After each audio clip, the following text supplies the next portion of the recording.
The night I finally understood who Brianna really was, it wasn't some dramatic movie moment.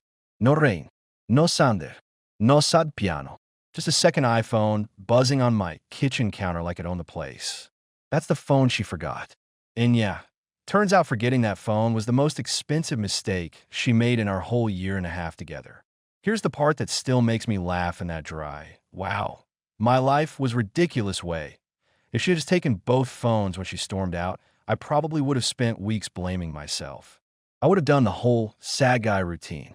Work, home, stare at the ceiling, replay every argument like it was a sports highlight. Instead, she left behind a little glowing brick full of receipts. Not a metaphor, literally receipts. So let me back up. Brianna and I were the couple you'd see at Target arguing about which paper towels to buy like it was a national crisis. We lived in Raleigh, North Carolina. Nothing fancy, just a normal apartment complex with thin walls, a pool nobody used after August, and neighbors who acted like they were auditioning for a reality show called Who Can Park Like the Biggest Jerk? I'm Metan. Regular guy. I work in IT for a medical supply company. Mostly troubleshooting, resetting passwords, and explaining to grown adults that yes, you do have to click save for your changes to save. Real thrilling stuff. We've been together a year and a half, living together for about a year. At first, Brianna was fun. Loud laugh, big energy, always had a plan. She loved brunch like it was a religion. She'd pull me into stuff, food festivals, weekend drives, random little events downtown. But somewhere in the middle of it, she became exhausting. Not, we had normal relationship problems exhausting. More like everything turned into a test I didn't know I was taking. If I worked late, it was interesting. If I didn't respond fast enough, it was noted. If I wanted an hour to myself on a Sunday, suddenly I was emotionally unavailable. And the wild part? I kept trying harder. Like a fool. Like a guy who thinks effort fixes everything. I was out here adjusting my entire personality like I was updating software. Meanwhile, Brianna had two iPhones. One was her main phone, always in her hand, always face down on tables, always charged, always protected like it was carrying government secrets. The other was her extra phone, which she claimed was for work stuff and photos and backup. She said it so casually, like everyone has a spare iPhone lying around, like it's a pair of old sneakers. Don't make it weird, she told me once when I raised an eyebrow. It's just convenient. Right, I said. Convenient like owning two refrigerators. She rolled her eyes. God, you're dramatic. That was Brianna's favorite move. Call me dramatic anytime I question something that didn't add up. Anyway, the blow-up happened on a Tuesday. Of course it was Tuesday. Tuesday is the day the universe chooses when it wants to ruin your week early. I gotten home late because my coworker Marcus had a system issue, and I was the lucky guy who knew how to fix it. I walked in with my laptop bag, half a cold sandwich I didn't even want, and the kind of tired that makes your soul feel like it needs a nap. Brianna was in the living room, sitting on the couch like she was waiting for a jury verdict. She didn't even say hi. She said, "So you're just going to keep doing this?" I set my keys down slowly. Doing what? This. Coming home whenever. Acting like I'm not here. I stared at her for a second, trying to decide if I had the energy to do this right now. I didn't, but I tried anyway. I texted you. I said, I told you Marcus had an issue and I had to stay. She lifted her phone. At 7:12. You got home at 9:40. Because I was working, or you were somewhere else. That's when my tired turned into something else. Not anger. More like a cold awareness. Like, oh, so that's where we are now. Are you accusing me of something? I asked. She shrugged like she was too cool to care, but her eyes were locked on me. I'm saying I don't know what you're doing. Brianna, I said, I'm literally the most boring man in North Carolina. I stayed late to fix a server, not to live a double life. Wow, she snapped. So now you're mocking me. I'm not mocking you. I am tired. I walked in the door and you came at me like I'm on trial. She stood up fast. Don't turn this on me. I'm not turning anything. You're the one. Oh my God, she said, cutting me off. You always do this. You always make me feel like I'm asking for too much. I laughed once, just a short breath. You're asking me to prove I'm not doing something I'm not doing. And you can't even reassure me, she said. You just get defensive. I get defensive because you're accusing me. Her voice went up. If you cared, you'd understand why I feel that way. I took a breath and walked toward the kitchen because if I stayed in front of her another 30 seconds, I was going to say something dumb. She followed me. Of course she did. You don't even look at me, she said. You don't even want me. I turned. That's not true. Then why are you always somewhere else? I'm at work, so work matters more than me. That's not what I said. See, she snapped. You can't even admit it. I rubbed my forehead. What do you want from me right now, Bree? I want a boyfriend who acts like he has a girlfriend, she said, and then she looked at me like she'd won something. I leaned against the counter. Okay, what does that mean specifically? It means you don't just disappear. It means you answer. It means you prioritize me. I texted you. I said, I came home. I'm standing right here. And you're acting like I'm crazy, she fired back. I let out this slow breath. You're not crazy, but this is a lot. Her jaw tightened. So I'm a lot. No, I said, immediately regretting the entire conversation. I'm saying the situation is a lot. She grabbed her bag off the chair like she'd been waiting for the moment. I can't do this anymore. My stomach dropped, but I try not to show it. What does that mean? It means I'm done, she said. I'm going to my mom's. Brianna. No, she snapped. Don't. Don't do the thing where you suddenly care, because I'm leaving. I do care, I said. Then you should have acted like it, she said, and she marched toward the bedroom.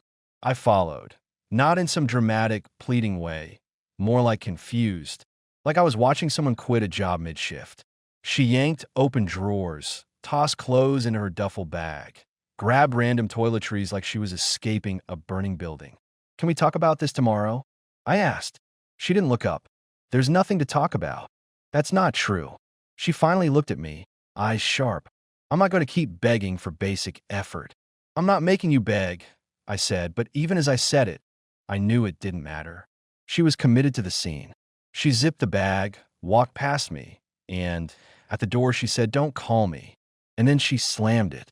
That sound, man, it was loud. The neighbor's dog barked like it got personally offended. And here's the part where I look straight at you, whoever's listening to this, and say, if you think the slam door was the worst thing that happened that week, you're adorable.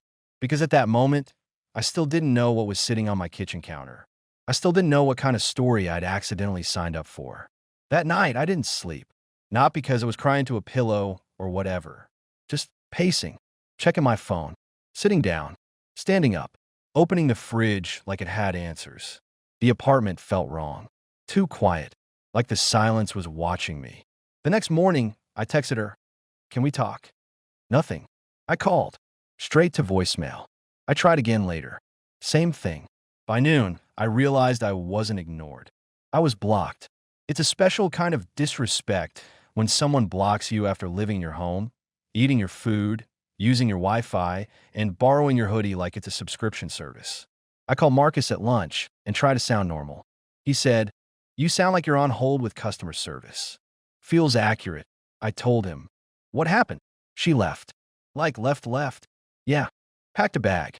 Door schlimm. The whole thing. Marcus paused. She block you? How'd you know? Because I've met her, he said. I didn't even argue. Yeah. Block. He sighed. Look, man, if she wants space, let her have space. I'm trying, I said, but we live together.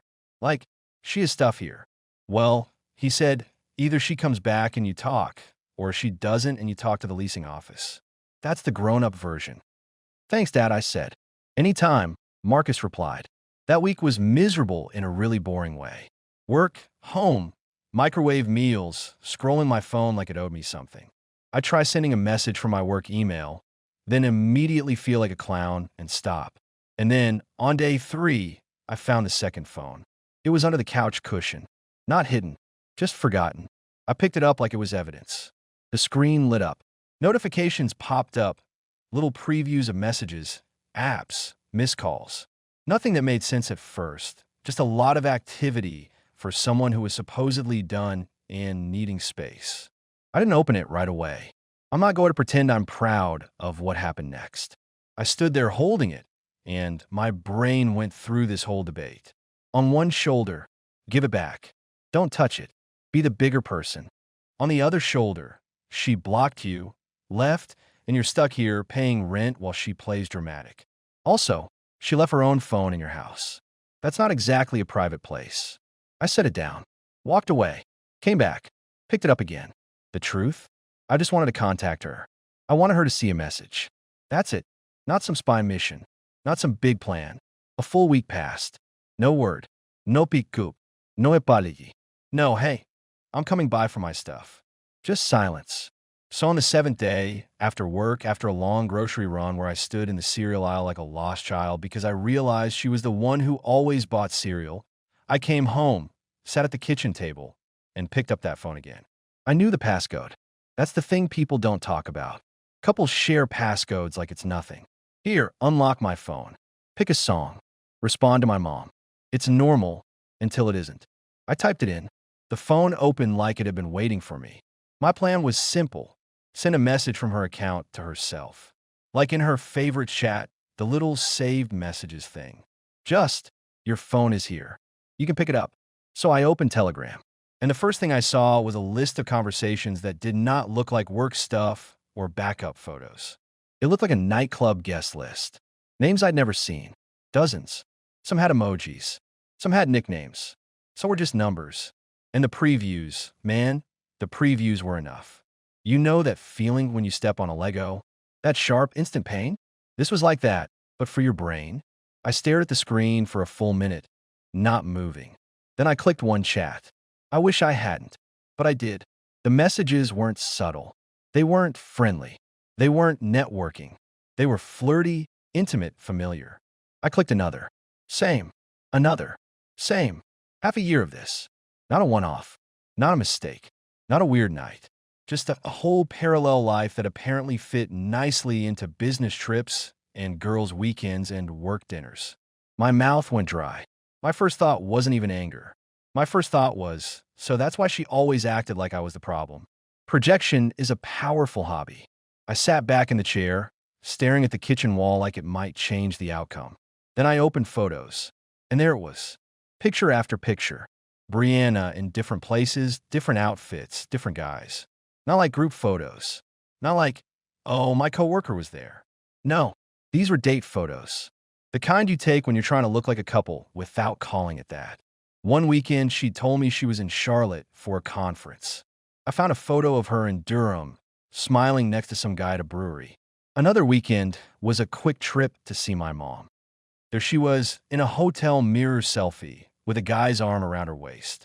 My brain started connecting dots I didn't want to connect. Every time she accused me of not caring. Every time she demanded reassurance. Every time she watched me like she expected betrayal. It wasn't because she was insecure. It was because she knew what she was doing. I didn't cry. There wasn't some dramatic collapse. What happened was simpler. Something shut off, like a light switch. All the sadness I'd been carrying all week, the guilt, the confusion, the urge to fix things gone. Instantly. It was almost funny how fast it happened. Wow, I said out loud, to an empty apartment. So, I've been living with a stranger who yells a lot. My phone buzzed. It was Marcus. I answered and said, "You're going to hate this story." He replied, "That sentence usually means it's going to be incredible." I found her second phone. Pause. Okay. I opened it. Longer pause. Okay. She's been talking to a whole roster of guys for months. Marcus went quiet for a second, then said, "How many is roster?" Enough that if this was a baseball team, they'd be paying luxury tax. He exhaled. "Man, I'm not even sad," I said, surprising myself. "I feel stupid, but not sad." "Yeah," Marcus said. "That's the brain protecting itself." I stare at the phone screen again. She blocked me like I did something. "Because it keeps you off balance," Marcus said. "It keeps you chasing." I almost laughed. "Well, that's over. What are you going to do?" he asked. This is where the story gets messy, because the mature answer would be, I turned the phone off, put it in a drawer, and waited for her to pick up her property like adults. That's not what happened. I was furious. Not screaming furious. Cold furious. The kind of furious where you start cleaning your kitchen aggressively. A part of me wanted to call her mom.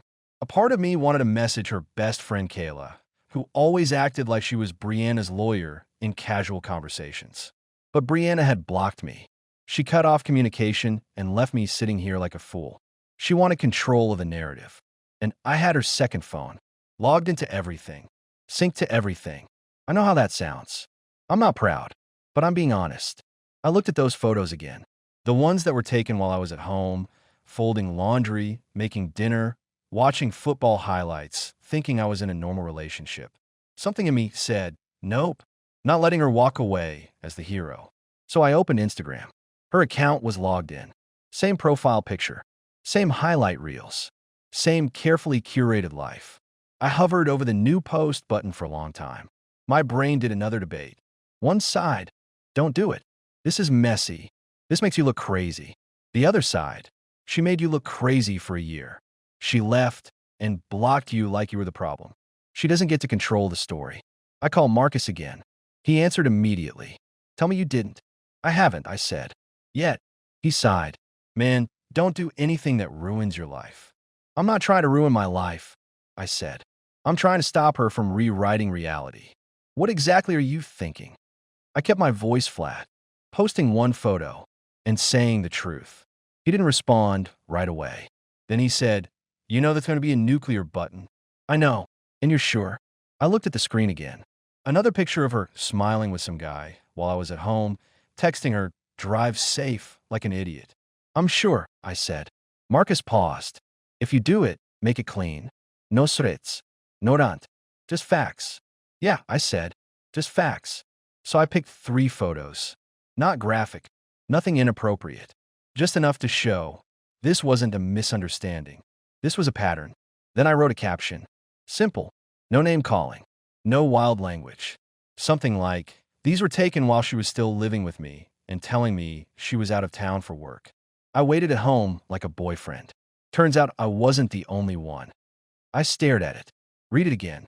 My thumb hovered, and then I hit share. For a second, nothing happened. The world didn't explode. The apartment didn't shake.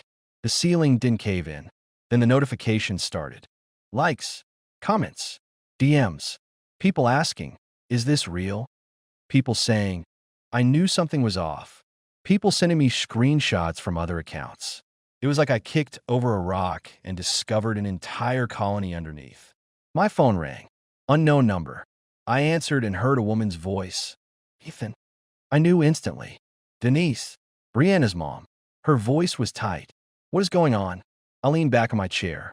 I could ask you the same question. How dare you post my daughter like that, she snapped. I didn't post her like she's a product, I said. I posted what she was doing.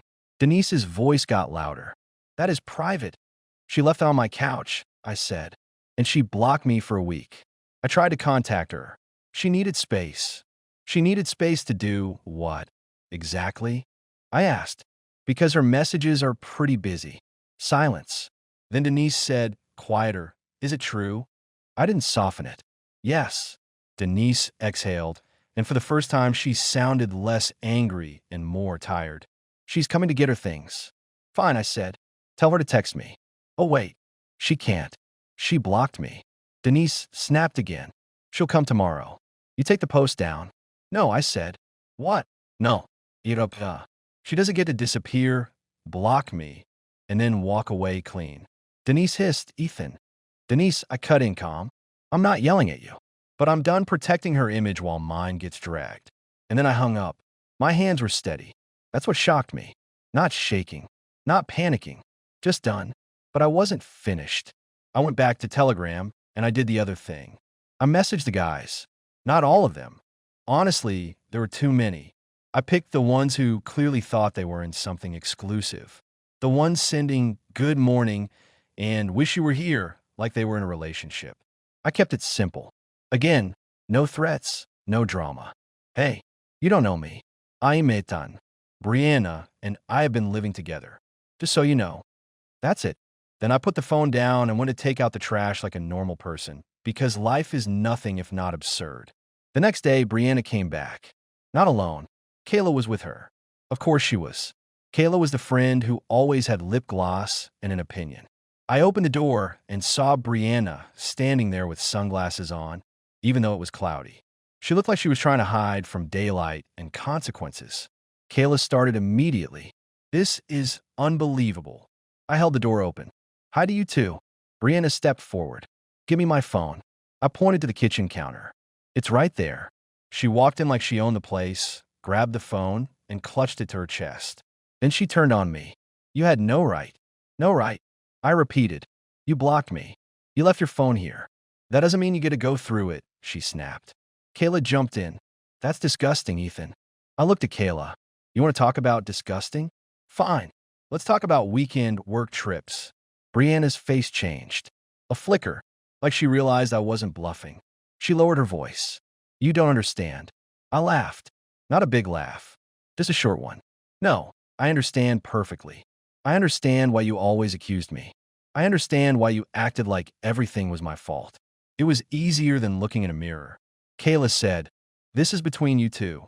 You made it everyone's business when you started posting pictures like you were single. I replied. Brianna's jaw clenched. Take it down. No, I said again, and it felt even better the second time. Her eyes went wide. You're ruining my life. I shrugged. You built it. I'm just not covering for it. Kayla stepped closer, voice sharp. You're doing this because you're bitter. I looked at her. If I was bitter, I'd be yelling. I'd be throwing stuff. I'd be begging. I'm not doing any of that. Brianna's voice cracked. I said I was done, and you couldn't even respect that. I blinked. Respect what? The part where you left me confused for a week while you ignored me? Or the part where you pretended I was the problem so you could keep your little side conversations going? Kayla tried another angle. You're not perfect either. I nodded once. Correct. I leave dishes in the sink sometimes. I forget to buy coffee filters. I fall asleep during movies. That's my level of not perfect. Brianna snapped. You're acting like you did nothing wrong. I did something wrong, I said. I trusted you. That landed. Brianna's shoulders dropped just a little, like the weight finally hit her. She looked around the apartment, like she was seeing it for the first time. Our couch, our kitchen, the little plant she insisted we buy and then forgot to water. The framed photo of us at the state fair. Her voice got quieter. So that's it? You're just done? I nodded. Yeah. Kayla scoffed. So you get to humiliate her and then act calm about it. I looked at Kayla again. Calm isn't the same as kind. I'm calm because the grief part ended last night. Brianna swallowed. You're going to regret this. I smiled a little. No, I'm going to regret ignoring my gut for a year. That's the regret. She stared at me, and for a moment, she looked like she wanted to say something real. Something human. Instead, she went defensive again. This is why I left. You never fought for me. I raised an eyebrow. I fought for you every day. I just didn't realize I was fighting a ghost. Kayla grabbed Brianna's arm. Come on, we're leaving. Brianna didn't move right away. She asked, are you seriously going to leave that post up? I said, you can keep your image. You just can't keep it for free. She flinched like she got slapped, which, to be clear, didn't happen. Just truth. Finally, she turned and walked out. And that should have been the end, right? Door closes, lessons learned, roll credits. Except life doesn't do clean endings. Life does sequels. The days after were weirdly peaceful. Like my apartment had been loud for a year, and I didn't realize it until the volume got turned down. No random arguments. No tests. No suspicious questions. No feeling like I was always failing a class I didn't enroll in. I went back to basic routines. Work, gym, grocery store, laundry. I'd stand in line at Harris Teeter and realize I wasn't bracing for a fight later. I'd come home, and the silence felt normal instead of threatening. Marcus came over one night with takeout and said, you look 10 pounds lighter. I didn't lose weight, I told him. Not physically, he said. You just look unburdened. I snorted. Congrats, you've become a poet. Don't insult me, he said. Anyway, did she keep calling? Oh yeah, I said. From random numbers. Emails. Even tried messaging me through Kayla once. Marcus shook his head. What did she say? I pulled up one of the emails. Lots of we need to talk, and you don't understand, and I made mistakes. Marcus pointed with his chopstick. Any I'm sorry in there? I scrolled. Not really. Mostly you embarrassed me. Marcus leaned back. There it is. And that was the thing. Brianna didn't miss me at first. She missed control. She missed comfort. She missed having someone at home who didn't ask questions too loudly. A couple weeks later, I ran into her by accident. Target, of course. Because apparently that store is where all American relationship drama either begins or ends. She was in the aisle with phone chargers. Still had that I'm above this posture, but her eyes looked tired. She saw me and froze. I didn't do anything dramatic. Just nodded like she was a coworker I used to know. She stepped closer. Ethan, Brianna, I said. Her voice softened. Can we talk? I looked at the shelves like I was deeply invested in USB-C cables. About what? About everything, she said. Ich glänzte herkurz. Random stuff. No cities. It looked like someone shopping to feel in control of something. She said, I've been trying to reach you. I know, I replied. She swallowed. You didn't have to do it like that. I raised an eyebrow. You mean tell the truth? Her eyes flashed. You didn't have to blast it. Then you shouldn't have lived like you were single while living with me, I said, keeping my voice low. Not because I was scared, because I didn't want to be that guy yelling near the throw pillows. She took a breath. I messed up. I waited. She blinked like she expected me to fill the silence with comfort. I didn't. Finally, she said, Aren't you going to say anything? I am, I said. I'm saying you messed up. That's accurate. Her face tightened. You're being cold. I shrugged. I'm being clear. She looked around, then leaned closer. You were supposed to be my person. I smiled, but it wasn't warm. I was. You just didn't treat me like it. Her eyes got glossy, not the dramatic kind, more like she hated that she was losing the moment. People look at me differently now, she whispered. I nodded. Yeah, that happens when the version of you that you sold doesn't match the version of you that you lived. She flinched again. So you're just never going to forgive me? I said, forgiveness isn't the same as access. That's when she got angry. So you're perfect now? You're some hero. I laughed once. No, I'm just a guy buying charger cables who finally stopped lying to himself. She stared at me like she wanted to throw something. But she didn't. She just stood there, and for the first time, she looked small. Are you seeing someone? She asked. No, I said. I'm seeing peace and quiet. It's going great. That hit her harder than anything else. Because she wanted me miserable. She wanted me waiting. She wanted me stuck. She wanted me to still be the guy at home texting, drive, safe dash. But that guy was gone. I walked away, grabbed what I needed, and checked out. Later that night, Marcus texted, How'd Target go? I wrote back, ran in my past, bought a charger, left the past on the shelf. He replied, Proud of you. Also, that's corny. I sent, Yeah, well, I am Helen Kropka. Over the next few months, life started moving again. At work, I stopped volunteering for every emergency like I was trying to prove I deserved love. I set boundaries. Funny how easy that becomes when you're not living with someone who turns, I'm tired, into a personal attack. I got a small promotion, not huge, but enough to feel like my life was going forward instead of in circles. I started cooking again, real meals, not just microwave burritos and regret. I reconnected with friends I'd basically gone quiet on because Brianna always had plans. Turns out my friends were still there. Imagine that. And Brianna? She kept circling. Every few weeks, a message would show up from some new account. Short stuff. Can we talk? I miss you. I didn't realize what I had. I hope you're happy. That last one always made me laugh a little because it didn't sound like hope. It sounded like complaint. One night, months later, she showed up at the apartment. Not inside, outside in the parking lot. I was taking out trash. She stood by her car like she'd rehearsed the scene. I didn't walk fast, didn't run, just walked over at normal speed because I wasn't going to give her the satisfaction of drama. She said, You look good. Thanks, I replied. Trash day really brings out my best. She didn't smile. I'm serious. I know, I said. She swallowed. I've been thinking a lot. Sounds tiring, I said.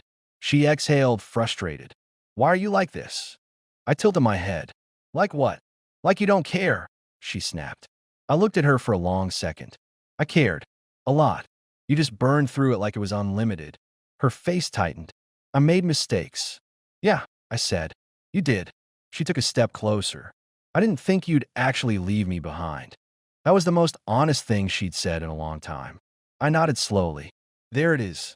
She frowned. What? That's the real issue, I said. You didn't think I had the backbone. Her eyes flashed. That's not fair. I shrugged. Maybe, but it's true. She looked down, then back up. I want to fix it. I shook my head. There's nothing to fix. Her voice cracked. So, I'm just the worst thing that happened to you. I thought about it, then said no. You were the thing that finally made me stop settling. She stared at me, stunned, like she wanted me to say she still mattered the way she used to. But I wasn't going to lie. She whispered, I lost you. I nodded. Yeah. She stood there for a moment, and you could see it, the realization that she didn't just lose a boyfriend. She lost the version of a story where she could walk away, blame me, and still keep the comfort of me waiting in the background. That story died the day she forgot her second phone. Finally, she said, Do you still have the post up? I said no. Her eyes brightened for half a second. Then I added, It's not up because I don't need it anymore. Not because you earn anything. That light in her eyes went out. She nodded slowly, like she understood, like it finally landed. I really messed up, she said again, quieter. Yeah, I agreed. You did. Then I picked up my trash bag, walked to the dumpster, and tossed it in. When I turned back, she was still there, staring at the ground like it might offer a redo. It didn't. I didn't say anything else. I just walked back toward my building. Behind me, I heard her car door close. Then the engine. Then the tires on gravel. And that was it. No dramatic ending. No perfect closure speech. Just reality. Here's the lesson, if you want one. Sometimes the person who makes you feel like you're failing isn't asking you to do better. They're asking you to stay confused. Confused people are easier to control. They don't ask sharp questions. They just keep trying harder. And for a while, that was me. Until a forgotten phone on a kitchen counter reminded me of something simple. A relationship shouldn't feel like you're always apologizing for existing. The funny part is, Brianna wanted to leave to teach me a lesson. She wanted me to panic. She wanted me to chase. She did teach a lesson, just not the one she planned. And if you ever wonder whether she regretted it, really regretted it, let me put it this way. When someone blocks you like you're nothing, and then spends months trying to get your attention again, that's not love. That's loss. And she wore it like a shadow.